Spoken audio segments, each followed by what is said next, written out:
The primary purpose of SharePoint is to allow organizations to more effectively share and collaborate using common data. The exact type of data might be vastly different between various organizations. What a computer training company needs to store and work with will be different in many ways than what a manufacturing company needs to manage. If we can get beyond this idea, though, or at least trying to make everything different, it's always easier to focus on the commonalities rather than the differences. In SharePoint, that commonality is the list. Lists are like spreadsheets or database tables, if you're familiar with those. They're composed of fields of data that are arranged into rows and columns. Columns are, fortunately, just what they sound like. They are the vertical categories of data that's all the same, like transaction date or last name. The rows are called items in SharePoint. In database terminology, they're often called records. So you can have a record for the sale on March 1st and another record for the sale on June 11th. Each of those are records in a sales table or a sales list. This is the arrangement of lists, basically rows and columns. In our terminology, they are columns and items. Lists can be sorted, filtered, and manipulated to provide the data in a way that makes sense and is useful to us at the moment. The lists that will be in your SharePoint sites are going to depend on what you do, what you track, and who made your system. There are several common lists that you'll probably see fairly often. They can usually be seen from the quick launch bar on the right side of the page. You'll have things like a calendar and a task list. There could be any variety of lists here, though, and even though it might be a calendar or a task list, it might even be renamed. In our site, we actually have two task lists. One is still called Generic Tasks, but another has been renamed Curriculum Design Project. That way, it's a little more meaningful. Remember, though, that the way every single list functions is exactly the same, regardless of what name we have on it, regardless of what template was used to create it, or what type of data it stores. One thing to note is that in SharePoint 2013, they introduced a new development model that mimics what we're seeing in the rest of the world, primarily that what used to be lists and libraries are now also called apps. There are templates for lists and libraries, or what are now referred to as apps, and you can also download apps that have been predefined for you from the Microsoft Store. We aren't going to use any of those in this course, but I wanted to mention the new terminology and what it refers to. I'll continue to refer to them as lists and libraries. When a SharePoint site is created, it comes with a variety of lists and libraries that are included as part of the template. Those are usually the standard lists that I mentioned, like calendars and tasks. If you have administrator permissions, you can also add, edit, and delete lists and libraries from your site. We're going to use lists that are already in place. As we mentioned, we already have a couple of lists. Let's go ahead and start with the task list from the quick launch on the left side of the screen. This is a very simple list, and it only has a couple of entries. I wanted to keep it simple for us to get started. When a list or library opens, it opens to its default view. Every list has a default view. You can usually do most of what you want either from the ribbon options, which you'll notice at the top left-hand side of the screen, usually two tabs, one for working with items in the list and a second for working with the list itself. Or you can work using features that are on the main screen itself. You'll notice a variety of hyperlinks, and if you hover over different components, you'll see that most of them have some type of functionality by clicking or tapping on them. Let's try to keep things simple here for just a moment, so let's go ahead and go back to our Browse view and get rid of the ribbon. Now we can clearly see the name of the list at the top of the screen. We can also pause to see information about that list. There's a link right at the top that lets us add a new item or to edit the list. We'll get into that in just a few minutes. Below this entry, there are a set of links that let us change views to see all tasks, active tasks, or who they are assigned to. And again, we'll do an entire video on how to work with views. But all of this is right in front of us and simply requires a click or a tap. Now, if we get down to the main part of the screen, this is where we get into the list itself. In the standard view, which is what most of our lists will open to, we can see the names of our columns going across the top of the screen. Title, assigned to, status, and so forth. This list already has a couple of items, and we can see those listed below the column names. Proof course schedule, hire a new apps instructor. The first thing most of you will need to know how to do, though, is how to add a new item.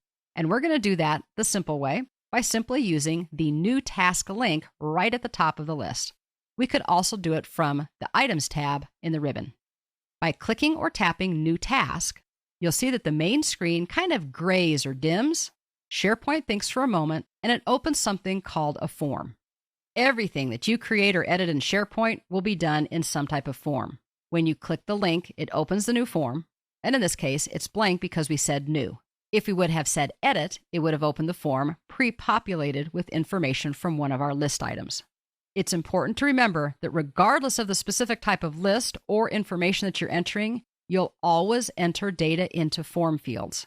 And there are different types of form fields that I'm sure you've seen before. There are text fields where you simply just click and type.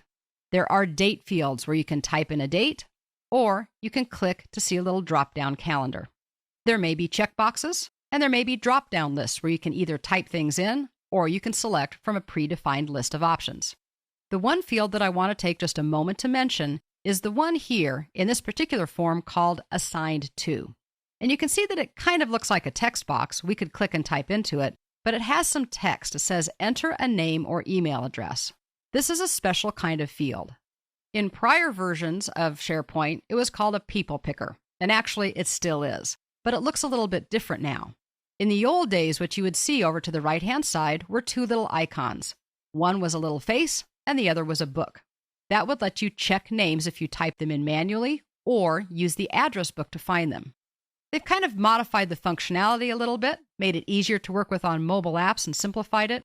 And what you will find now is that if you click into one of these people picker fields and start typing a name, once you start getting to unique combinations, SharePoint will actually provide a list for all of the people it recognizes. This is going to be the people who have access to SharePoint, which primarily is going to be your coworkers and colleagues. All you need to do is click or tap to select the name. This is important because what it means is you haven't just designated a name as a bunch of text, you've entered something that SharePoint recognizes as a user, and that has functionality behind it. Because of the way SharePoint works, with things like Outlook, Exchange, meaning your email and your Active Directory, it now knows that this is a person. And SharePoint has, among other things, the capability to notify the person or send them emails. If you would have just typed a name into a text box, that functionality wouldn't be there. That's what the People Picker does.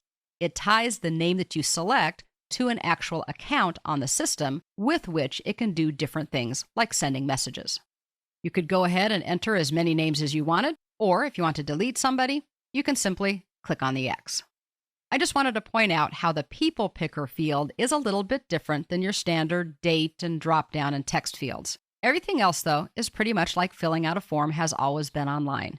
You do whatever it is you need to do to get the information in the way that you need and try to be as complete as possible.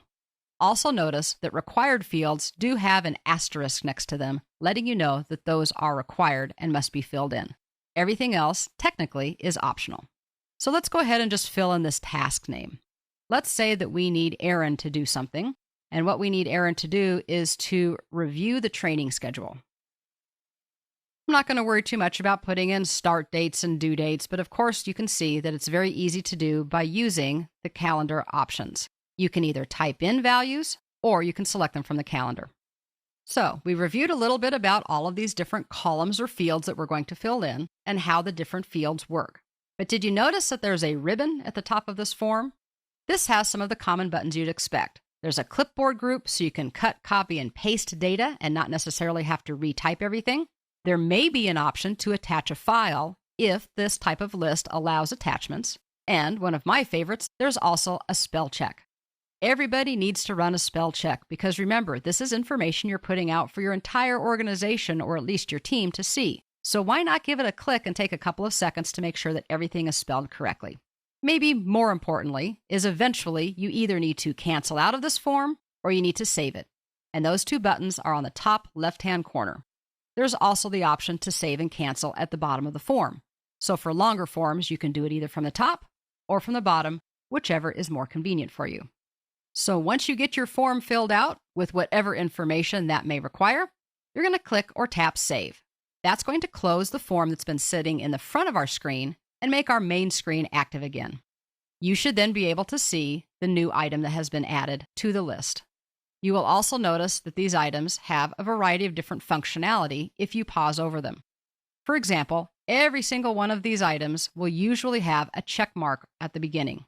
If you want to physically select an item, usually so you can use the ribbon to work with it, you simply click or tap on the check mark. You can see now that that's highlighted and selected. If you pause over one of the fields in a list item, and usually it's going to be the title or the name, you'll notice that it's a hyperlink. If you click or tap on this link, it will open the item in read mode.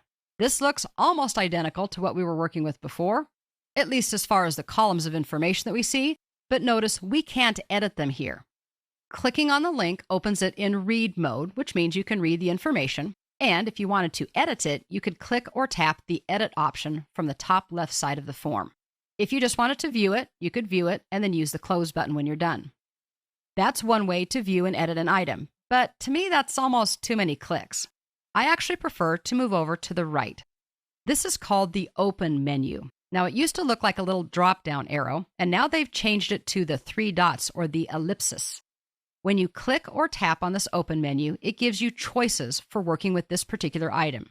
You can view the item, edit the item, work with workflows, you can be alerted about the item, you can work with sharing, and you can even delete the item. The most commonly used options would be to view, open, or delete, but you may also see these other options as well. It's important to remember as you start looking through lists and working with things like the Open menu and even the ribbon, that what you see and what is available for you will depend on your permissions. You won't see any items you don't have at least read permissions for in the list itself. And if you do have read permissions but nothing else, you won't see options like editing and deleting. If I only had read permissions on this list, I would never see an option to be able to delete an item because that's not something I'm allowed to do. This is the security trimmed interface at work again. I know sometimes it's hard to figure out, but it actually does simplify our use of SharePoint because as a user, you'll only see the options that you can actually use. Now, we've opened up our item in read mode and shown you how to get into edit mode. Using the Open menu, we could also open it directly in edit mode and kind of bypass the two-step process. All of these are available right from working on the main part of the screen in the main list. I don't ever want you to claim that I didn't try to show you everything though, so let's talk about using the ribbon.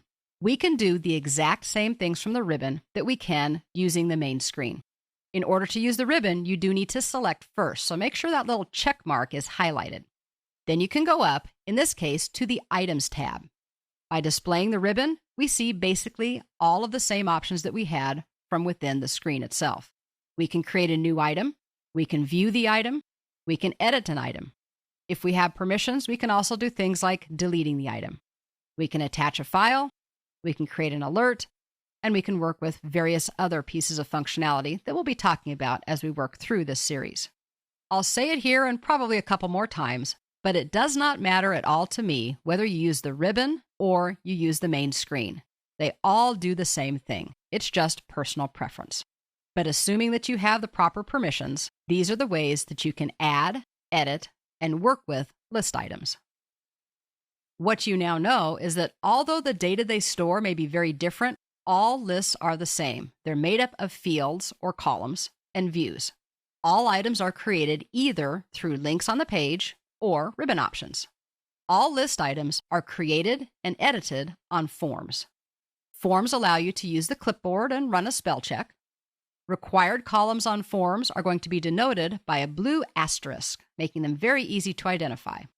Some lists will allow you to make attachments to the list items, and you can do that using the ribbon in the form. And you can do that using the ribbon. Once created, items can be viewed and edited using options from the Open menu or the ribbon. The options that are available to you will depend on the permissions that you have for the list and/or the specific list item.